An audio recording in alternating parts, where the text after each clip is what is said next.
Alright, wind power students, welcome back. Dr. John Schrage here, and we are now talking about another way to, in a quantifiable kind of way, describe turbulence. So far we've used just basic statistics like mean and variance and standard deviation, but now we're going to do what a statistician would call more of a time series analysis.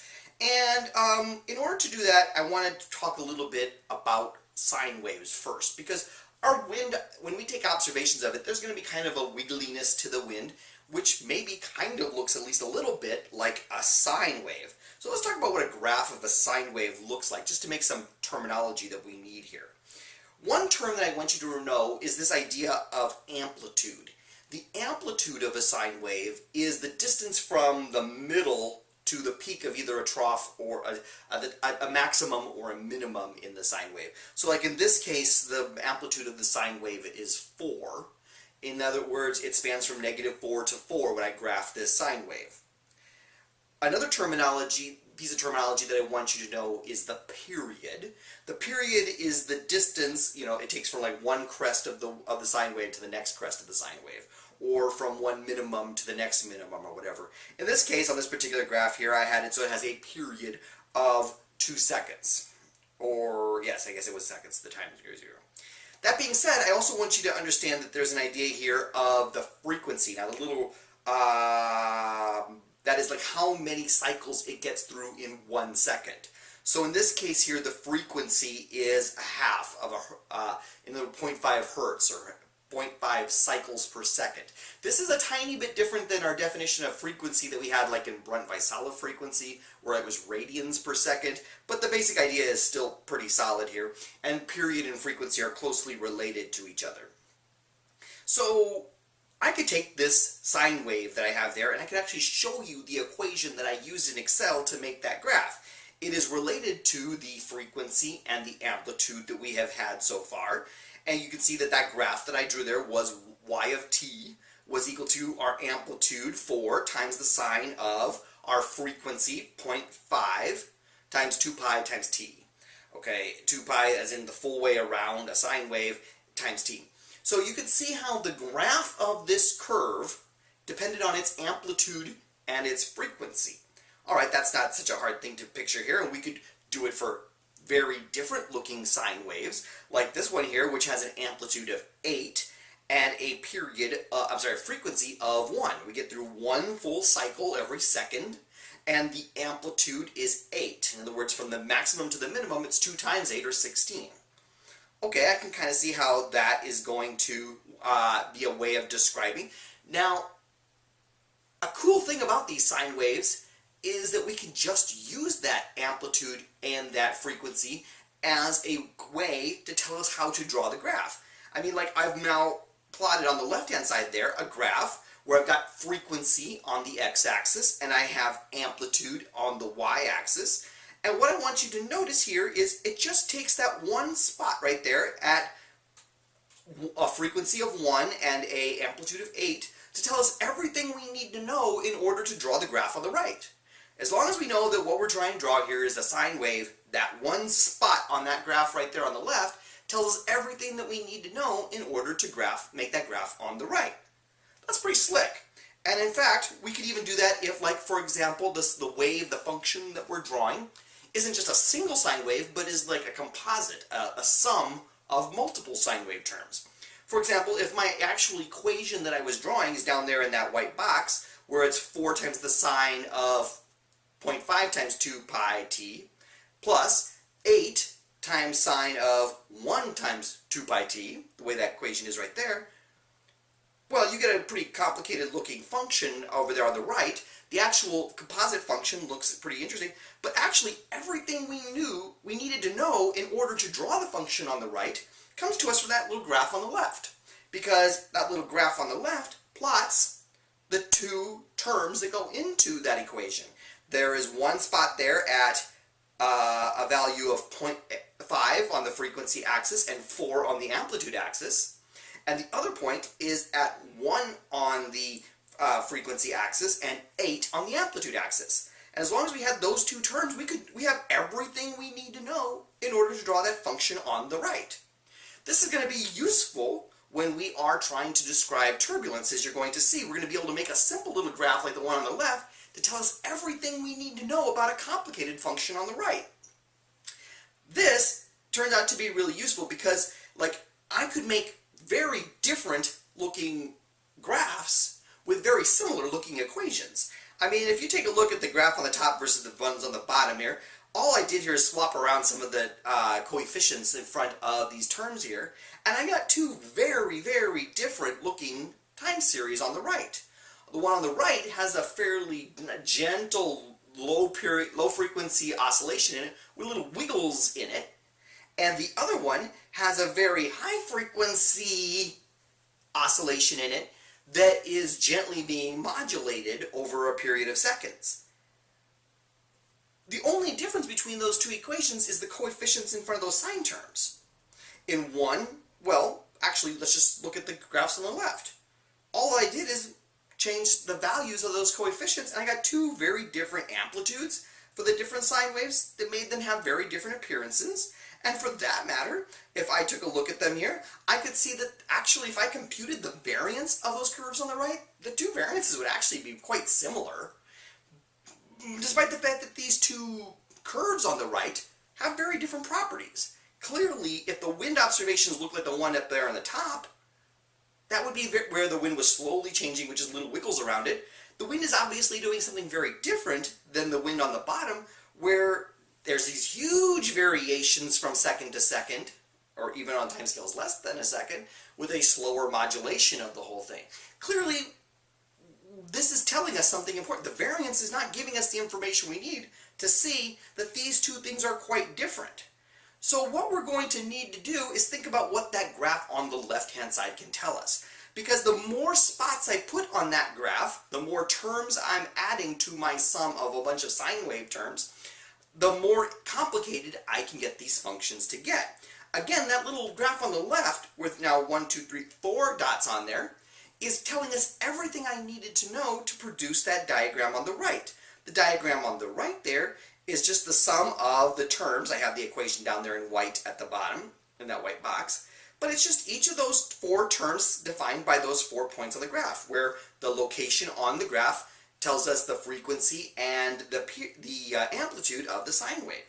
And in fact, we could keep doing this and keep adding terms. In fact, we don't need to have 2 terms or 3 terms. We could have an arbitrarily complicated number of terms, n terms, just to use n as our count of how many terms we wanted to do, and we could then just have our function be the sum of n terms, where there would be an amplitude associated with each of those terms, a of k, and there would be a frequency associated with each of those terms that would be f of k, and we could just keep adding and adding like this.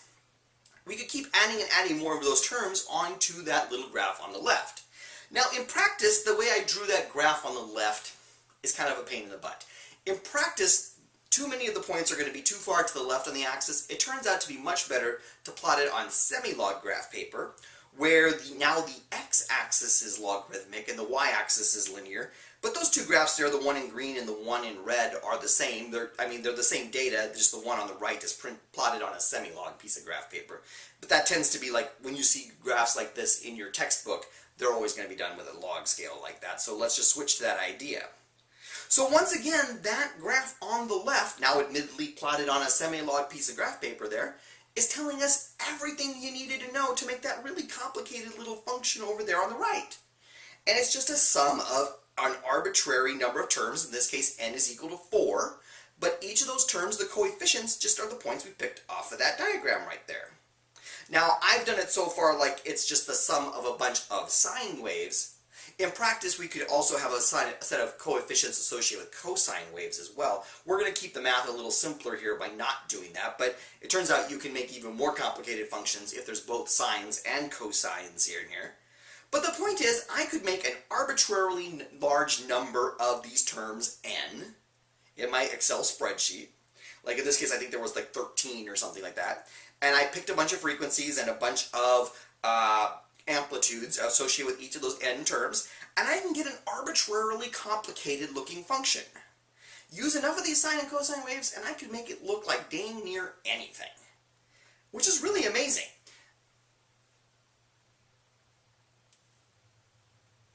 But what about the other way around? Could I take a curve of data, like those plots that were on the right before, could I find the points on the graph there that would give me the amplitudes and the frequencies of the sine waves that would add up and look like this? Given a curve, like a graph of wind data, could I actually find the sum of the sines and probably cosines as well that at least approximates the curve I'm trying to make? And the answer is yes, that can be done, but it is an enormous amount of work. But that's okay. We have computers. Computers can do these things for us. It is a technique in time series analysis called a fast Fourier transform, or FFT. Your book actually talks about this in more detail than what I'm going to go into right here. But a fast Fourier transform is a mathematical technique to come up with a good approximation to a curve by making a sum of an arbitrary number of sine and cosine terms that at least very closely resembles what the curve that you are trying to represent looks like. So FFTs, or fast Fourier transforms, are a way of approximating a time series of data, like this set here of wind observations that I have.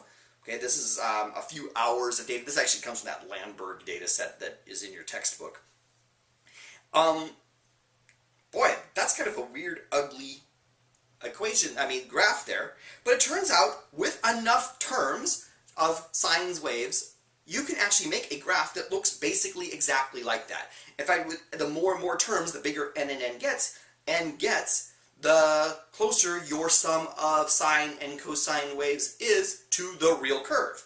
In practice, the curve on the right, the set of points on the right, is the fast Fourier transform analysis of that curve on, the points on the left are the fast Fourier transform analysis, the FFT analysis, of that curve on the right. If you take those points right there and use each of them out and add them all up, there's something like 128 terms there, dots there. But if you add up all those sine waves that are each of those frequencies and each of those amplitudes, you get something sufficiently close to that curve on the right, you can't tell the difference. Oh, okay. I have made a big old term here. That graph on the right, on the left, tells me everything I need to know about that graph on the right. It is giving me a piece of information called the power spectrum. It is the power spectrum of the data that are shown in the graph on the right. Power spectrum is a terminology that we use in statistics or engineering and so on. It's the distribution of the energy or the amplitude of waveforms over a range of different wavelengths. So we have a whole spectrum here, a whole range of different sizes of waves that describes the data that we see there on the right. And look what kind of cool stuff that we see in this particular case. Like in this particular case, notice that it's on the graph on the left there, it's all this relatively low frequency stuff with frequencies like between about 0.1 per hour and 0.2 per hour and so on. The ones that I have circled basically there, those are the only terms that are big, that have big amplitudes. And the sum of those terms would look something like the red line that I put over there on the graph on the right. And so in this particular case of this particular data set, most of the power, most of the things that are happening in the data that look like changes in the data are happening at these relatively low frequencies. Again, that's just this particular set of data. It could be other ways. In the similar sort of way, look at all this higher frequency stuff with periods with periods greater than frequencies greater than like an hour, 1 per hour. So like 1 per hour, 2 per hour, 5 per hour, etc. The stuff I have circled there. Well, they have a whole bunch of terms there that have non-zero amounts of, sorry about that, I just knocked something off the shelf. They have a whole bunch of terms there that have non-zero amounts of power, but small. And that's all the little wiggliness that we see in the data, all these little turbulent terms, where there's just little changes happening on the order of, fractions of an hour, where little things are happening. They're non-zero. They don't have as much power, though, as the low frequency stuff. Oh, again, this particular data set. Oh, but Dr. Shragi, why would we do this? What have we learned from this? What does this idea of doing a fast Fourier transform, an FFT, on our data, what has it told us? Well, what it's telling us is that it gives us this power spectrum, and power spectra tell us something about the different scales of motion that are at work in your atmosphere or in your data set or whatever at a particular time. The variance could not have, we could have computed the variance of the data there on the right. That would have been no big deal. We could have added them up and computed the average and then gone through and computed the variance and the standard deviation and so on, but the variance and the standard deviation would not have been able to tell us anything about like the fact that it's the low frequency stuff in this data set that has all the power, but there is some power at the higher frequency stuff. The stuff that actually gives us information as to what this curve looks like. That it has these slow, low frequency stuff with lots of little tiny wiggles inside of it. Variance and standard deviation could not have told us that about it. We needed power spectra to do that.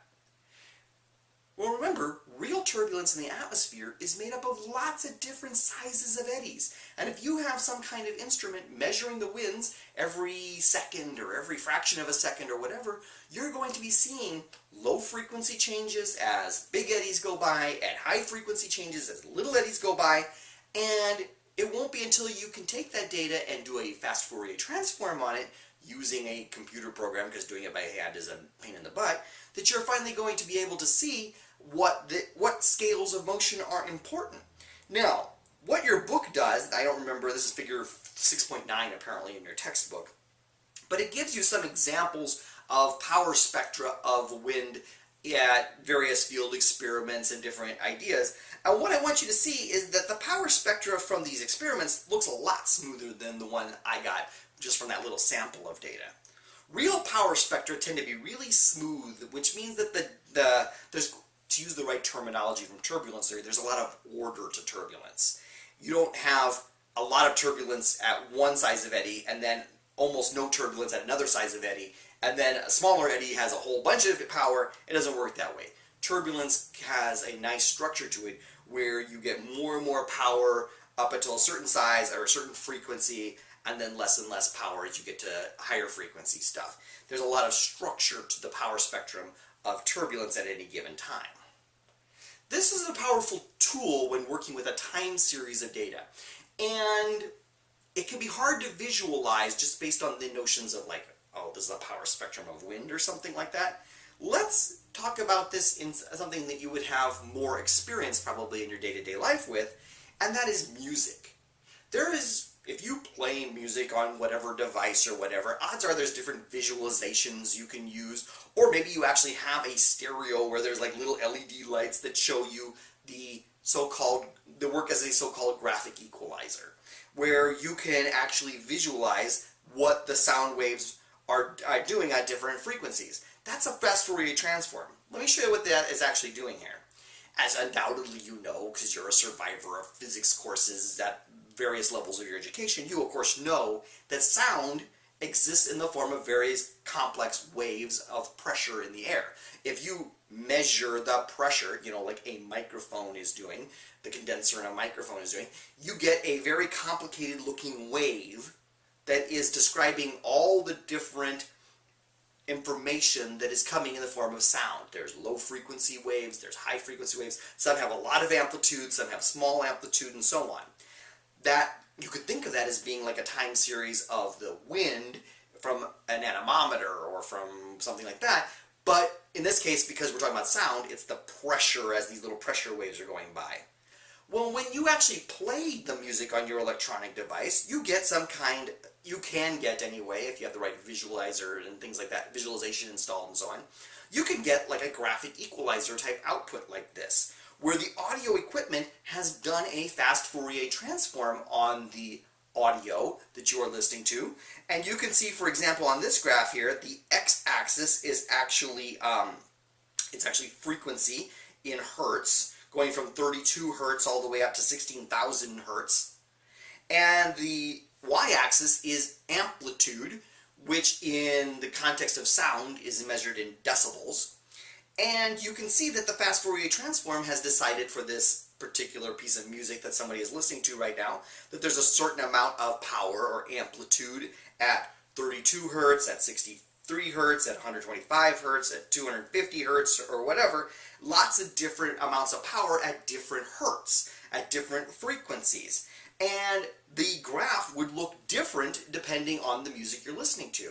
If you're listening to something from an orchestra and you come to the very low bass tuba solo, suddenly the low frequency stuff would have a lot more power, right? There isn't a lot of high frequency sound coming during the tuba solo, so the graphic equalizer would be doing the FFT analysis on the sound waves right now, and it would be determining that there's a lot of power in the low frequency stuff and not very much power at all in the high frequency stuff. But then we break into, say, the flute solo. Well, the flutes play very high frequency, high pitch music. There would be a lot more power at the high end at 8,000 hertz, 16,000 hertz. I actually don't know if these are realistic numbers for flutes and tubas or whatever, but the idea that the high frequency stuff would now have a lot of power during the flute solo, and the flutes don't make a lot of sound waves at these low frequencies like 32 hertz and 63 hertz and all that kind of stuff. The graphic equalizer tells you something about what's going on in the music by breaking the sound waves down, computing a fast Fourier transform on the sound at the current time to tell you how much power or how much amplitude there is in the sound waves at different frequencies. We're going to be doing the same thing using fast Fourier transforms as a way of describing the power at different scales of motion in the turbulence of the atmosphere. Alright, let's answer 3 quick questions about this before we're done with this lecture. Question 5. Any arbitrary time series, like observations of wind at a weather station, can be approximated by A, a single sine wave or cosine wave, B, the sum of one sine wave and one cosine wave, or C, the sum of an arbitrarily large number of sine and cosine waves. Make a choice between your 3 options there and get a little feedback before you move on to question 6.